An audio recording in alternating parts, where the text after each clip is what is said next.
Hey, squad. Welcome to another episode of Let's Talk Justice. I'm your host, Suzette Speaks. And if you're new to the channel, welcome. I host a show called Let's Talk Justice, and it is a talk show for the community where we break down legal and political issues for everyday people. If I have not seen you or made a connection with you, welcome. Please do like, comment, and even subscribe. I'm going to be dedicating today's show to a missing person out of Orlando, Florida. In recent weeks, we've seen very high profile missing persons cases in the United States. And this person you may not have seen in the news as much, and I'm going to discuss why. So again, hit that subscribe button, and I want to thank you so much for watching, whether you're watching on Facebook or on YouTube. Welcome. Again, I'm Suzette Speaks. I'm an attorney here in South Florida, and although I'll be discussing law, I will not be giving out any legal advice today. If you have a legal issue, please contact an attorney directly so that they can specifically address your legal questions and needs. So as I said, I'm going to be talking about a missing persons case today. Now, if you have not heard of this young lady, I'm not surprised, but I wanted to use my platform to bring more awareness to her case and to discuss some of the social reasons and cultural reasons why we might not be hearing about all or are not hearing about missing persons of color as much as we probably should be. So I'm going to be talking about the case involving Miya Marcano. Miya Marcano is a young lady who went missing last Friday, September 24th in Orlando, Florida. Her parents are from South Florida. She is from South Florida. So that's why I really wanted to spend some time to highlight her case. If you don't know who she is, I'm going to just share a few facts and maybe that could help someone, find piece of information or remember seeing her or have some information related to where this young lady may be. Now, as many of you who follow the news or even not even in the news, more so on social media, you've probably heard of a young lady named Gabby Petito. In recent weeks, she was just recently laid to rest. I want to share my thoughts and prayers with her family. No one ever wants to wake up one day and say, my loved one is missing. But apparently this happens in the United States far more commonly than many of us, would know. So I was researching and trying to find out how many missing persons there are in the United States. And I was shocked to find out that over 500,000, over 500,000 people went missing in 2020. So about 540,000 according to some sources. And I said, wow, that's a lot of people to be reported missing. And the year before that, in 2019, it was almost 600,000, depending on the sources that you use. So I said, wow, in the United States, we've got an issue here where 500,000, 600,000 people are going missing. Now, there are all kinds of open cases that still exist. I'm just highlighting one, and they're all equally as important. There are cases dating back to the 70s, 80s, even way before that, where families are still in the dark about where their loved one is. And as most of you probably know, in pop culture, we've heard about the First 48, and that's a big television show. But usually within like the first few days of a missing persons report, or within that context on a television show, it's about someone being murdered. In those early days is when you find the best evidence, most reliable evidence, and evidence, most importantly, that's going to break open the case. So I wanted to spend some time talking about this lady and making sure people, especially around the Orlando area, because she has a South Florida tie, I really wanted to highlight her today. Well, her parents, if you guys don't know, there is a big DJ, a popular DJ called DJ, I think it's Eternal Vibes here in South Florida. They are part of what's the Caribbean American community, what's called like the soca movement. And I believe it's her stepmom, is known as Giselle, the Wasi one. Miss Giselle, shout out to you. So she has a very large and extended family that originates here in South Florida, and she had recently moved up to Orlando in an area near UCF, University of Central Florida, where she, Miya, got a job at her apartment complex. So this is not uncommon. People go away, usually to attend school.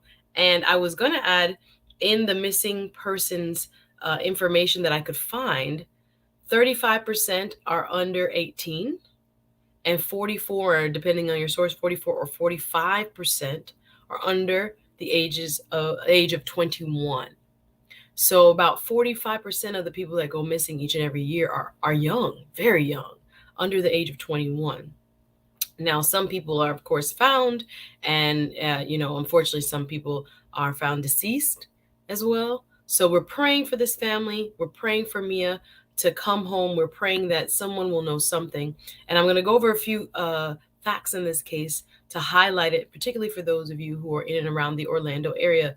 That's Orange County, Florida, and Seminole County, Florida, are where parts of this story has unfolded. So Miya was working on Friday, and she usually works, like I said, at her apartment complex. She usually works and always stays in contact with her family. So that's when her family knew something was wrong, when she was scheduled to get off of work around 5 o'clock and then catch a flight to head back home to South Florida around 8 o'clock. The first sign of trouble came when the family found out she missed her flight. She did not catch her flight on Friday evening.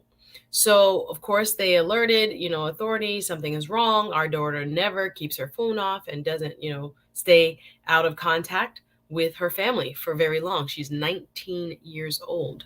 So the family, thankfully, Orlando's not that far from here in South Florida, from Miami, Fort Lauderdale. So they drove up.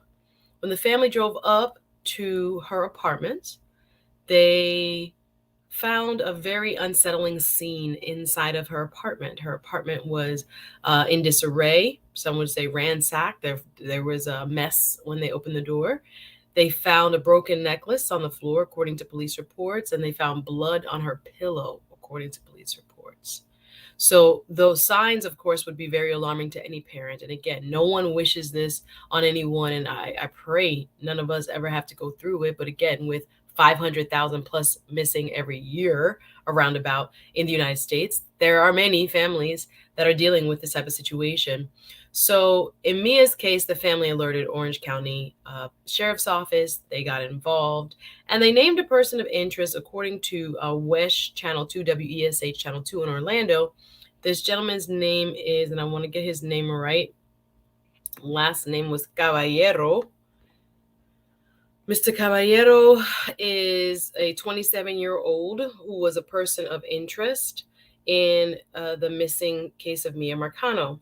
Now, Mr. Caballero, plot twist, was found dead in his apartment in Seminole County. So he apparently, according to reports, was a person that also, Armando Manuel Caballero, 27, Armando Manuel Caballero. So according to police reports, Mr. Caballero was a person that also worked at the apartment complex. And thank you for dropping in. How are you, WT Funk? Is this? Happy to share, and prayers up. But this story, ever since pandemic, is happening more and more and more. Yes, you are absolutely right. And thank you so much for watching. Drop a comment if you've ever had to deal with a missing person or know someone who has dealt with the tragedy of someone in their family missing. So we were talking about Miya Marcano. Marcano is here, and I'm actually going to change that hashtag. I'm so sorry. I got her last name. It's Marcano, M-A-R. I want to make sure I spell that right, so we could get where we need to go. Yes. All right, Miya Marcano here. Let me bring it back up. And welcome to those of you who are watching.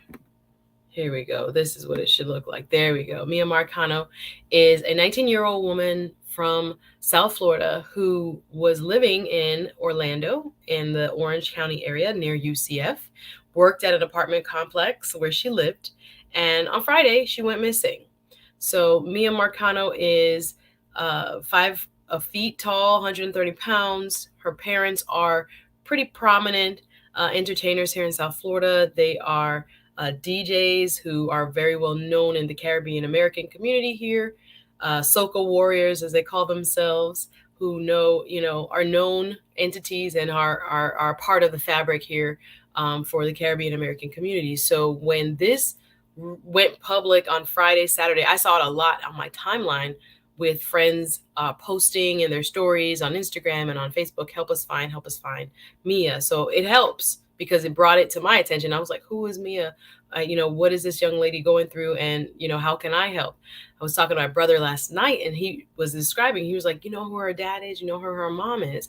And I thought, wow, this is an important story that we're not going to see necessarily as much as we saw Gabby Petito's story and others like her on CNN, on major, and I just call out CNN, but I mean any major platform. You're going to see stories much more frequently of hi guys, and I'm so glad you're watching. I'm so glad. Hey, let me give a shout out to my people. Hey squad, appreciate you coming on and taking some time to view. I haven't heard this on the news. Thank you for bringing this attention to this. Thank you, Hermes Addict. Okay, we got Hermes Addict in the building. Larry, good morning or good day, whatever time it is that you're watching. If you're catching the replay, let me know you're catching the replay.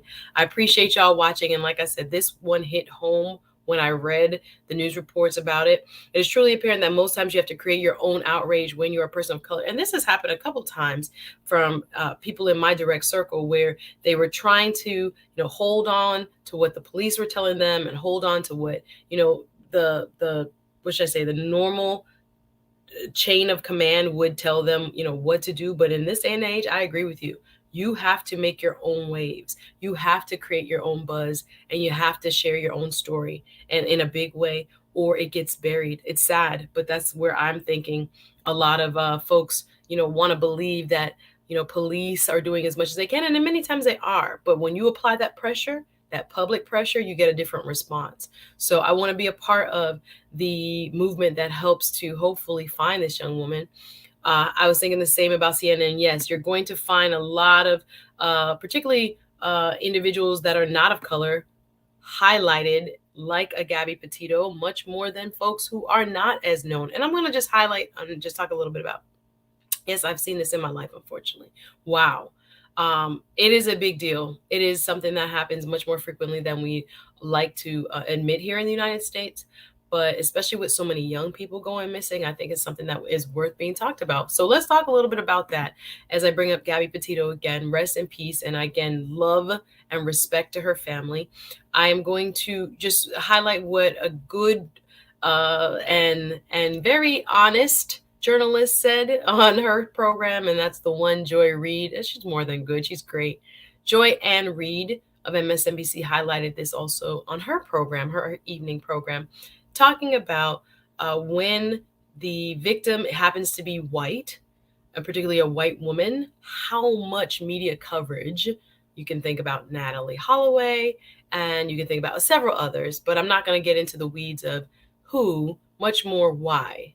Because there is a disparity, as much as it is uncomfortable to say, and as much as it can be very, un-American in terms of what we like to say, equal justice under the law, all lives matter, all of that.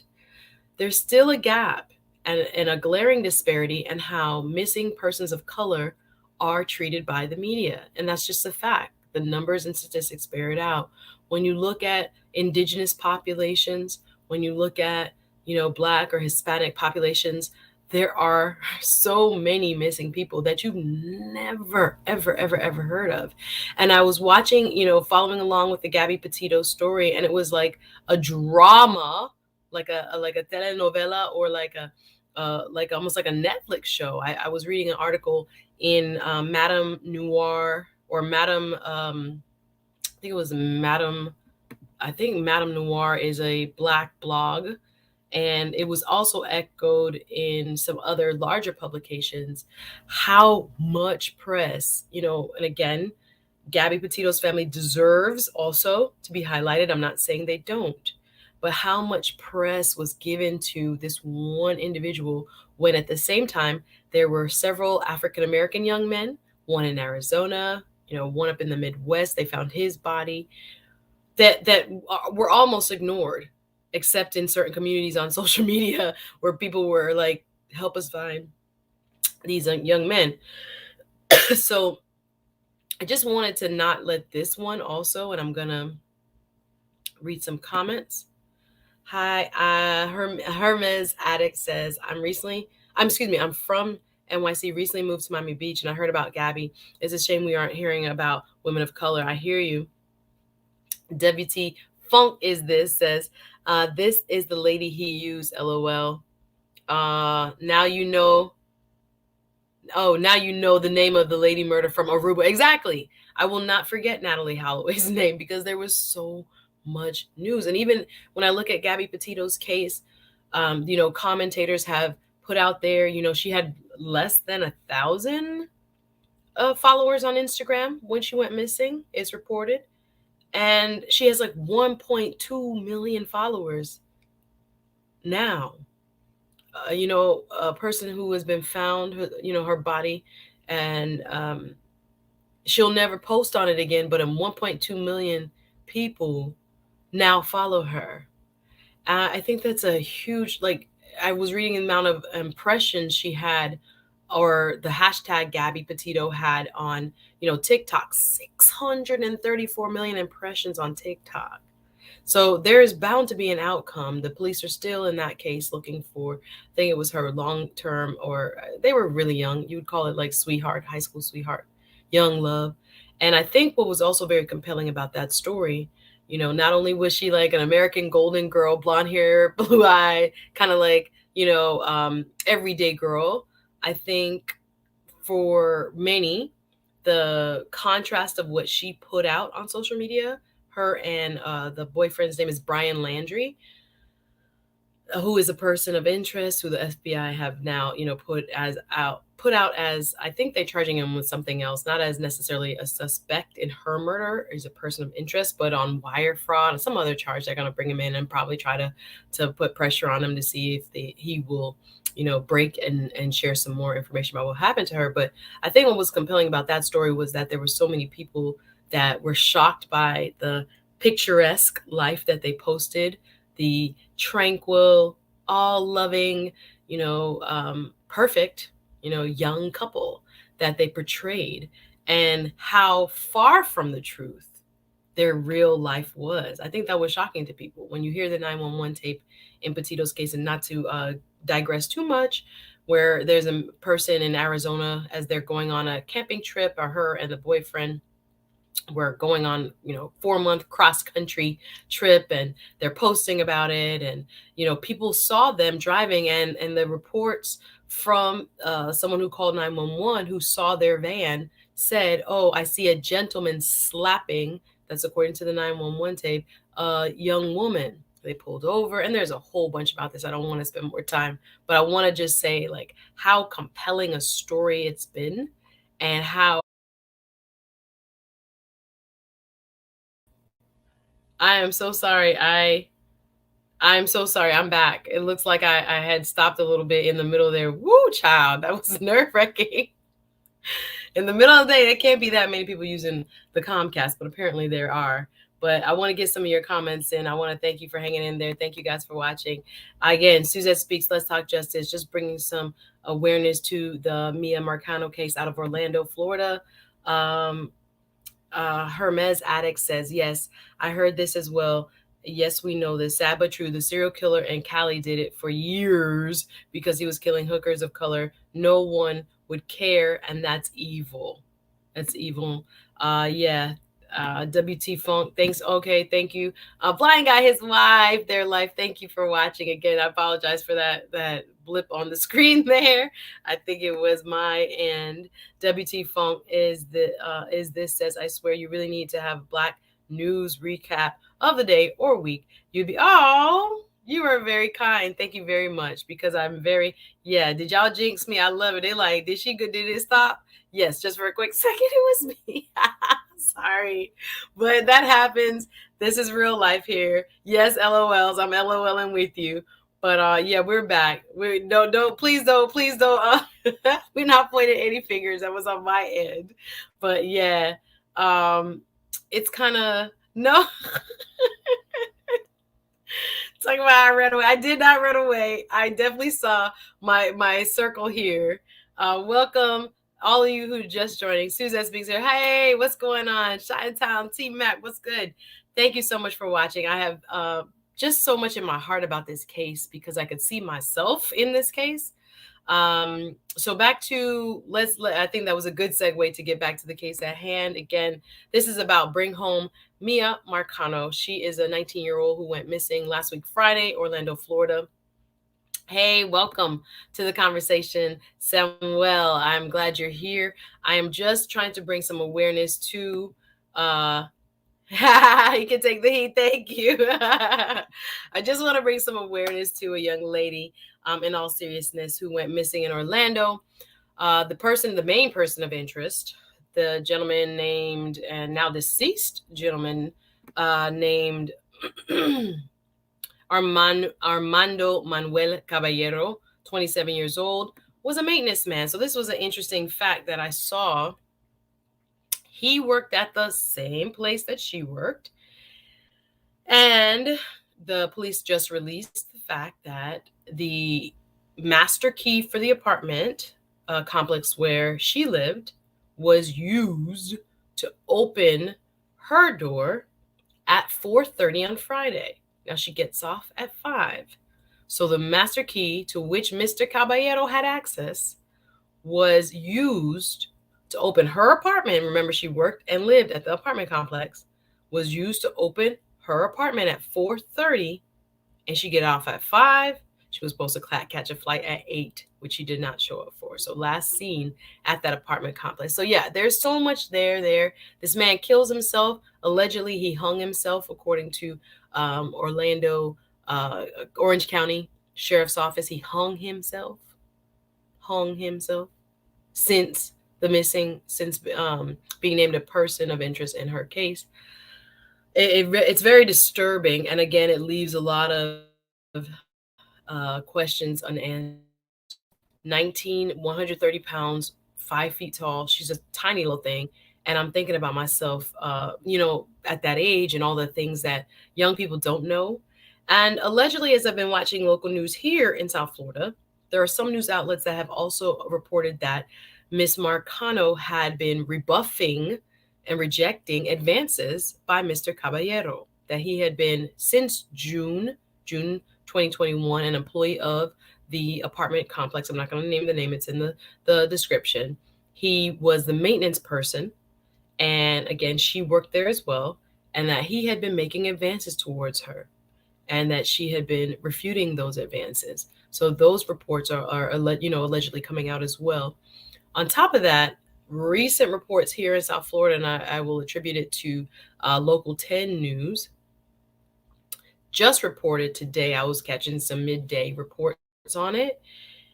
They have said, and again, this has not been proven, I haven't heard it from the sheriff's office side, but reports are now coming out allegedly that are saying that Mr. Caballero had also harassed other people at the apartment complex, that some women have come forward. This is all allegations. I've not seen it released by the sheriff's office, but have come forward saying that he was kind of creepy. He would be in their apartments when they got home. Now, I know you're the maintenance man. But you kind of lurking or not supposed to be in people's apartments when they're not there, or at least identifying yourself, leaving a note on the door. People would come home and he's inside their apartment. Other women allegedly have now come forward and said that. So if that is true, this is all allegations. I just heard it on my local news here. This leads to, so many more questions. Why was he working there? Why wasn't he, I don't know if he was reprimanded, but even fired? Like, we have to do background checks on people of all, areas of life and all the rungs of society. We have to be very careful who we're hiring, and we have to make sure we are not hiring people that are going to put both, the company in danger and the people that they're serving in danger. So listening to those reports today kind of really freaked me out, thinking about, I've lived in an apartment complexes where you see that, that one weird person that's always hanging out or things like this. And then what do you do if you're a young woman and you are not, interested in this person, and this person keeps coming at you? And I think in my own personal circles, I've talked a lot about that, how the American justice system is not really well adept with helping people who are being individually targeted. If you have one person that's targeting you, like a harasser, a stalker, and this kind of thing, it is incumbent upon you to protect yourself. It is very hard to have this kind of like 100% certain security based on an individual being targeted. It is very hard once you get those um, restraining orders and things. You become a bigger target oftentimes for women who are leaving relationships or were never in relationships and didn't want the attention to begin with. It can literally open a bigger can of worms. I can tell you stories about cases down here in Palm Beach County and other places that as soon as someone filed a restraining order, they were killed. So I'm thinking about all of the legal, uh, uh, I don't say wrangling, but parts of the legal system that are supposed to help in these kind of situations that oftentimes make it even worse for the victim if they're the person that is experiencing the harassment. I think about that and I'm just like, how could she have handled this? Or were there other reports where this person should have been addressed adequately prior? So I'm going to read some of your comments. I'm very concerned about this. Again, shout out to the family, her father, Marlon Marcano, known down here as DJ Eternal Vibes. I see you. I've seen your posts on Instagram. We stand in solidarity with you in your search. If I can bring any awareness to what's happening and it helps, I hope. I'm going to read some of you. Thank you for listening again. Samuel says he's finding this interesting. Yes, she was definitely a baby, 19 years old. Again, majority of missing persons in the United States, yeah, under 25. So 44%, 45, depending on what source you use, are under 21. So that'll tell you that, again, last year alone, 500,000, I've read 540,000 in some sources, people went missing. 500,000 people went missing in the United States. Now, of course, some of those cases get resolved. Some of them are closed. People are found. Unfortunately, people are found dead as well. But I just thought about that. I was like, golly, 500,000 people every year. Like I said, 2019, 600,000 people. That's a lot of people dealing with this turmoil. And they say a quarter or a third are runaways, things like this. But it still matters, runaway or not. Yes, blind guy, his wife, their life says this is very disturbing. In O'Shea, Duke, Jackson voice, oh, hell. Thank you. It's I say it laugh because I can hear his voice in my head saying it. But on a serious note, it's real. It's real. Imagine you being their family. When I saw her aunt today on a news conference, her mom, stepmom, cousins are up there. Listen, them boys, from what I'm hearing on the street down here, them boys from Lauderdale Road, they rode up to Orlando. It's a bunch of people up there, putting up signs, trying to find her. It's a community. From what I hear, a lot of people went up there to Orlando. It's like a 2-hour drive, 2.5-hour drive to help. So thank you to the people who are posting. Thank you to the people, I've seen it on Facebook. I've seen it on Instagram. I've seen it now locally because she has a South Florida tie. The Miami people are covering it a little bit more. But imagine if it was you. You would want your daughter to get some media coverage. You would think that would be like the natural progression, but oftentimes it's not. It depends on who it is. So I definitely wanted to take some time. Let me see what y'all saying in the chat. WT Funk It Is says, we honestly need a mafia in the community that curbs the chaos, crime, and curbs the chaos, crime, I understand. And it is said when you are powerless. Can you make a clip or short discussing her so we can share? Absolutely. I've seen a couple posts. I was trying to work out if I had time this morning, and I'm gonna have to sign off in a little bit here, get back to work. But I was trying to see if I could impose some of the videos I've been watching. I'm like, oh my gosh, this is what people need to see, and make it easy to post. Thank you. Samuel says, these stories are just so sad. Too many people are going missing each year. Could there be something more to all these missing? I mean, wondering. I'm like, do we have more serial killers on our streets? And I'm laughing. It's like a fear laugh, guys. Don't get me wrong. I'm like, the pattern is just scary. Like, who is kidnapping or who? I mean, some people are going off on their own. There are runaways for sure, but they're vulnerable just the same. But on top of that, all these people are not runaways. I'm like, who is kidnapping people? Who you get just taken off the street like this? Makes you think about, being a parent and what you can do to protect your child. A lot of people, kids walk home, kids do all kinds of things, and we got to live. It's a free society, but it still makes me so nervous to think about the amount of people, 540,000 approximately, that went missing in 2020. Now, I was trying to research how many people remain missing. And thank you for the love, Hermes. Yes, bring back the vigilantes. Don't tell your Saturday politicians I said it. Listen, we go live with the politicians on Saturdays. So yes, a whole different discussion, because I thought about that. What would be either the legal way in terms of the justice system way? Now, we do have, like I said, restraining orders and stuff, but sometimes I feel like that stuff can actually bring violence upon a person. That's why we have these, domestic violence shelters. I used to be on the board for one where they will literally have to relocate the woman before she files it, give her a whole new name, new identity, almost like witness protection, and move her to a new county, a new state. This has to happen because, like I said, individually targeted people, it's very difficult to protect them as far as our natural and which I say ordinary function of a police department. It's not for them to like one-on-one protect you. They'll show up if something happens, but kind of preemptively, it is up to you to protect yourself. So I'm just thinking about how if a person worked at your same workplace, at your apartment complex, had keys to your apartment, kept trying to come onto you, and you kept saying no, how does one protect herself from that? You get off, and God knows what she found when she came into her apartment. And I'm just speculating again. The family went up there themselves. They went into her apartment. They saw it, in disarray. They saw her necklace popped. They saw blood on her pillow. I'm just going by, again, I like to go where the evidence leads. I look at facts. You're a healthy person. Why is blood on your pillow? You don't have no reason to pop your own necklace. Why is your necklace popped on the floor? We're just going by what are some of the context clues, and hopefully this family will still find this young lady. It is very worrisome. It's heartbreaking. I was watching them, and sometimes when you watch some of the press conferences, you see some of the families, and it's like the crocodile tears. This was not, in my opinion. I'm looking at our auntie. I'm looking at the posts online. I'm like, these people are really, really, really missing their daughter. It's not one of these setups where people are looking like, they're trying to blame people for what they did. This does not appear, could be 100% wrong. This does not appear that way, just based on what they have been saying in the news, and the aunt who has been stepping forward as the family's spokesperson.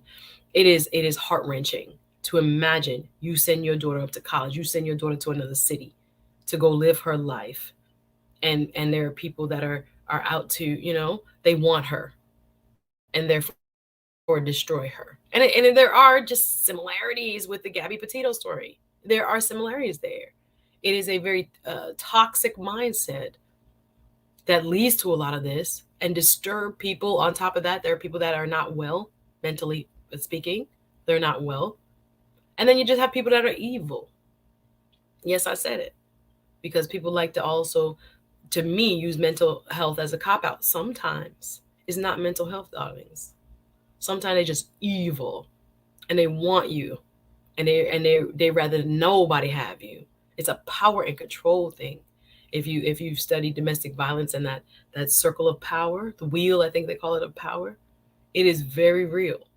So I want to know more about this Caballero guy. He killed himself. The main person of interest killed himself, hung himself in his apartment in Seminole County. So I don't know what that means in terms of how they're going to possibly pursue where this young lady could be. They're looking at cell phone pings. I'd seen a Facebook group pop up with people leaving messages and clues. Let's do the Gabby Petito for her. Let's do a Miya Marcano the way we did Gabby Petito. Let's get the same energy up, because it disturbs me how many people of color you never hear about. You never hear about them. It's startling. But it starts here. It starts with what I'm doing here, and it starts with all of you, whether it's the share, because then the mainstream are like, oh, we got to pick this up. Yeah, we got to push sometimes. We got to be our own voice. I'm very, very empathetic towards the horrific state of affairs that this family is going through. And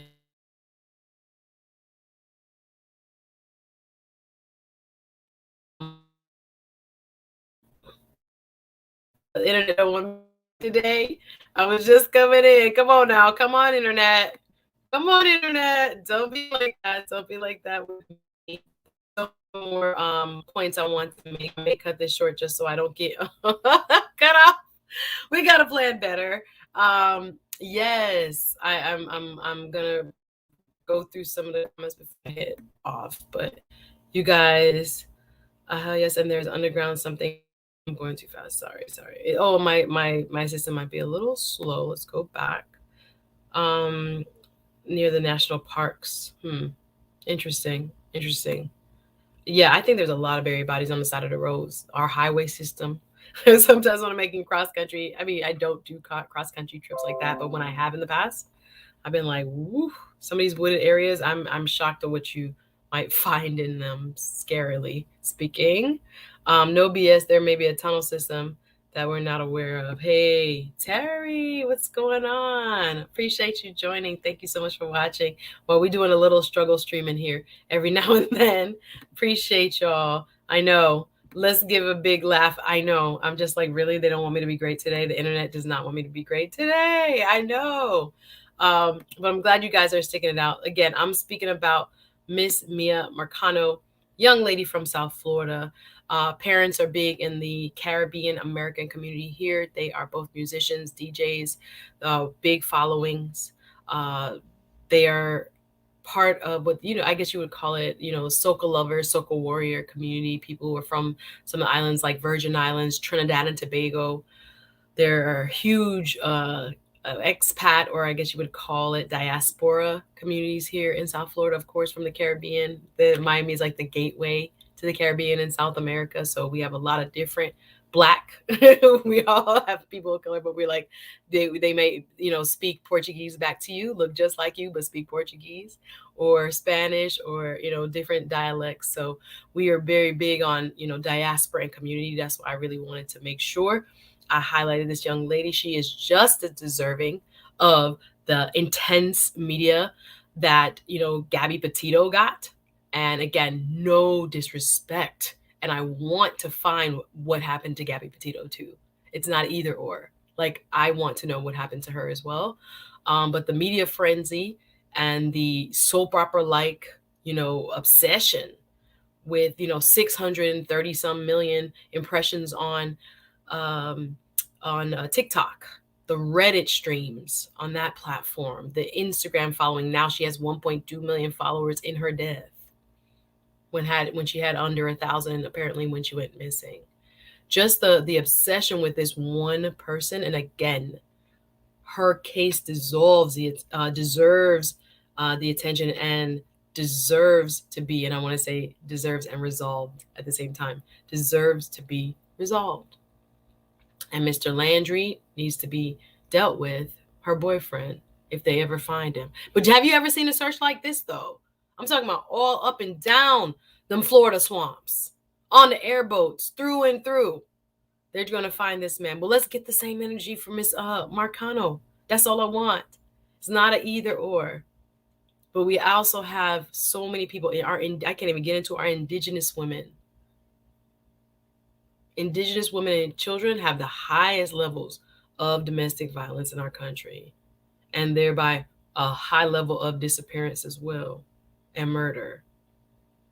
But we don't see their stories for our brothers and sisters. We don't. So the only way to change that is to highlight it.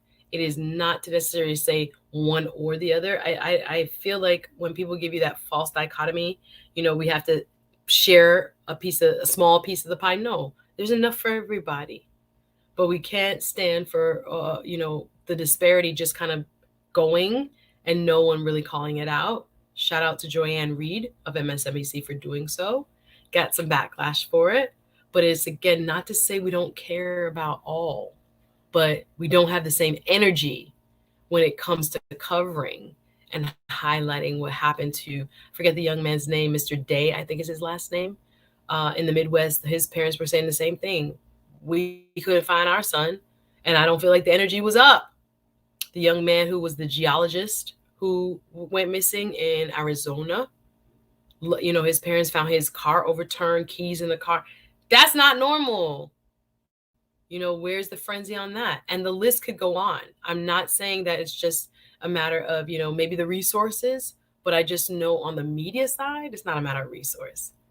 People are choosing, there are editorial decisions as to what gets covered and who gets covered and why. So we got to really, really be aware of this, guys. We have to do our part, because when we talk about it, that's when mainstream media, you ever notice that you see a lot on the internet first, and then all of a sudden, it's national news? Well, we've been talking about it, right? On Twitter, on Facebook, on Instagram, we've seen these stories. And then all of a sudden, it pops up on mainstream media. We make a difference. We really do. So I want to encourage you, read up on her, read about, just Google missing people in America. I was shocked. The numbers will astound you. Just look it up. Missing people in America. It is frightening. And I'm just like, what can we do? I need to address that with my political folks that come on Let's Talk Justice on Saturdays at noon. Plug.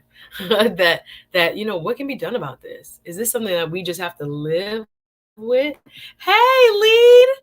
Oh my goodness. Thank you for watching. The lead attorney, the legendary lead attorney, is in the building. I appreciate you so much. Again, he's an awesome YouTuber. I'm late to the game on the lead attorney, but he has graced me with the privilege of being on a couple times on his show, on his channel, serving on a panel. So I am appreciative. I will be joining his Patreon. I can't wait to learn from him. So all of you who came this way because of the lead attorney, thank you, sir. It's amazing to see. Thank you very much for dropping by. Hermes Addict, we should care about both. I agree 100%. 100%. Lee says, salute Dario and the blind guy, his wife, their life. Thank you. Oh my goodness. I feel very honored to have you here, Lead. Thank you. And they're saluting back. Appreciate it. Lots of love in the chat. Amazing. WT Funk says, thank you for bringing our natives up. Even Black people forget about our Native Americans. Yes, we have sided with white and need to focus on our own media and our own stories. News and media is not for us. Help listen, our Native American brothers and sisters, they also need us to stand in solidarity with them. I could not agree with you more. People of color in general are often marginalized, and in media coverage, there's no exception. So I agree with you 100%. We got to speak up for those who are unable to or don't get as much coverage, even as we do, which is so sad. But yeah, we have to keep bringing this issue to the fore so it can be corrected. What do you think, Miss Marcano and others? Why, Samuel says, do you think Miss Marcano and others don't get the same light as Miss Gabby Petito, asking for a point to set? I hear you. There is something that Joy Ann Reid mentioned, and I was afraid to mention it because, again, not my words. I think the term was coined by the late Gwen Ifill, another, tower in news media and journalism.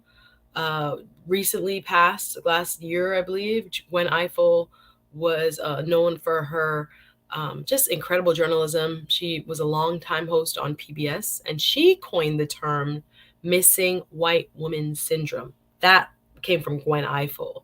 And when Joy Ann Reid also talked about it on her show, she was, slammed by many who were uncomfortable with that realization that, hello, there's something, we have a name for it. And it was very uncomfortable. And even me here, I'm just like, people will not take this well if they feel, attacked. But in Gwen Ifill, coining that term, I think it speaks for itself, which is to indicate that there is a value judgment being made in the media, and where many who are in power are placing that value is not among people of color. And we got to call that out, because many folks who, claim to be liberal, if you were to ask them, and then others, our brothers and sisters on the other side of the coin, conservatives, many are not, conscious of bias even in themselves, because a lot of people don't look at themselves as being, biased. But, internal bias is real. Subconscious bias is real. And in whatever job we have, oftentimes we're bringing that subconscious bias with us. So it's not a matter of attacking someone who may not even understand why or that they are doing this type of self selection. But we got to call it out because we know, again, whether unintentional or not, we know the outcome is what it is, which is that more than likely, if you're a person of color that goes missing in the United States of America, you're not getting media coverage. Your family has to do it for you. You hope that your friends and family and community speak up on your behalf, because it won't be the media. It'll be you first and foremost, your people's first and foremost. And then you hire the attorney, Mr. Crump, for example, to bring more, and you get the folks in the Black Lives Matter movement and just whoever's on the front lines, advocates and others who will now help to bring your cause to the fore. Because even when I was listening to certain cases that have to do with more police brutality and such, some of these cases that are being talked about now happened 2, 3, 4 years ago. I just interviewed a lady for my Let's Talk Justice platform on one of my pre-recorded shows for her brother who died in 2019, being tased by officers in Orlando, in around Windermere. And it never made the news. And sis just realized she and her family got to be on the courthouse steps themselves.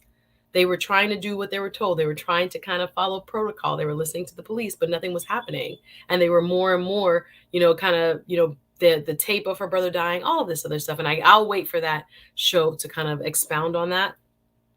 But I thought to myself, wow, we're trying to be, we don't want to rock the boat. We don't want to go, too crazy. We don't want to be seen as, aggressive or not working with police or being too loud or being mad or being angry.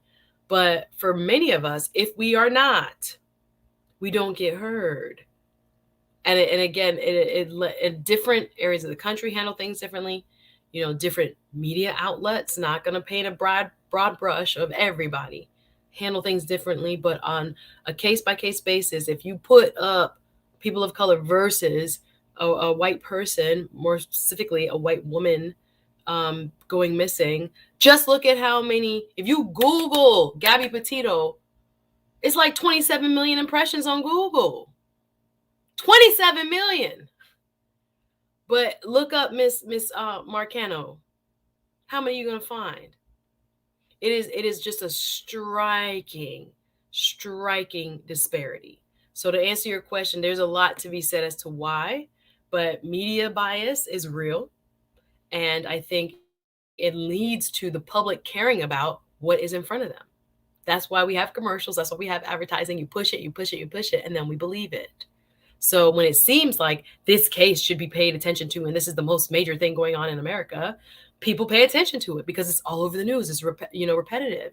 You're going in your inbox, you're seeing this story. You're going on social media, you're seeing this story. You're going to your news outlets, you're seeing the story again. So therefore, it's almost like an animal. Should I say that it's like it produces after its own. It feeds itself.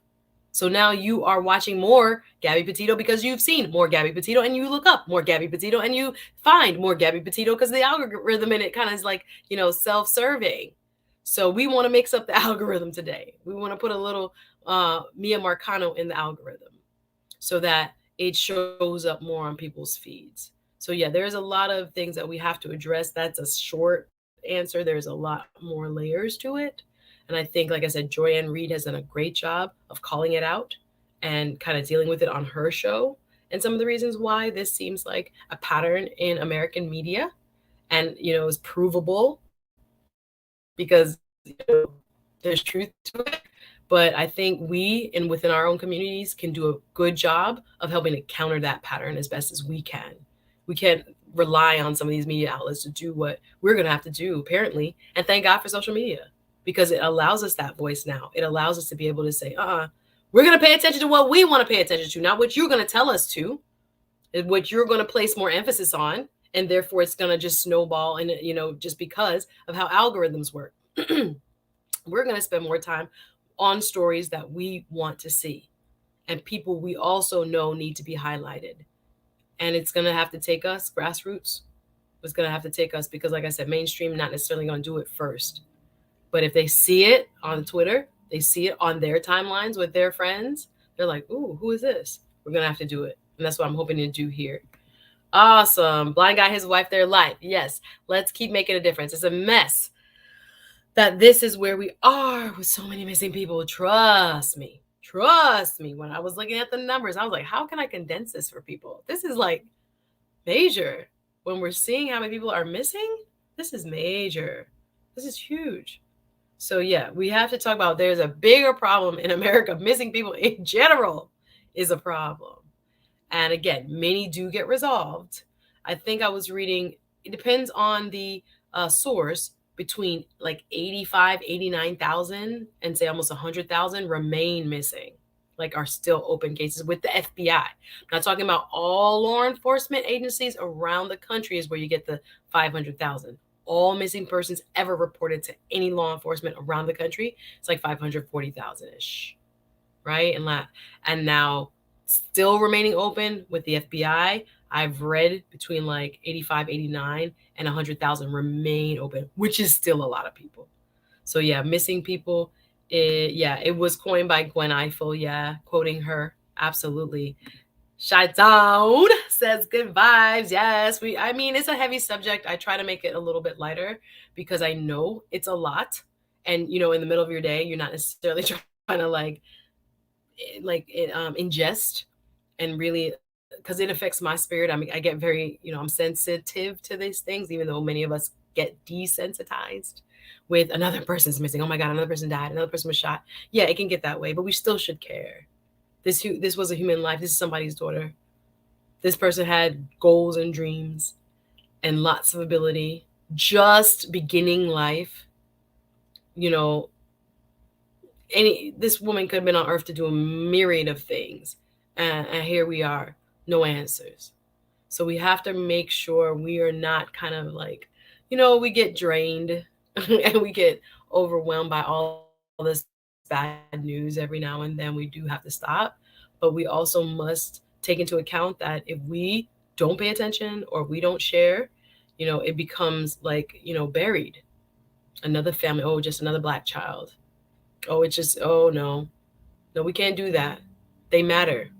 They matter just as much as Miss Petito. She did matter too. I'm not saying she didn't. She mattered just as much. But we need equal energy. We need some balance and coverage, right? There are people that will never get on the front page. I'm talking about front page of major news sources. I'm talking about around the world wrapped up in this story. And I'm just thinking to myself, whoa, there are families that have never gotten an interview, never been talked to, never been seen by more than their immediate circle in their little town or their city. It has got to change. So we're gonna do our best here to hopefully bring some light to her. If I can get an interview with one of her people, so I really want that, to see if I can get some questions answers. I'm gonna wrap up here in a little bit. Honestly, it's global and shows up in so many different ways, says our Mez Addict. The Justice League, I hear you. Dario Duplan, I love your name. Indispensable with Rashad Ritchie.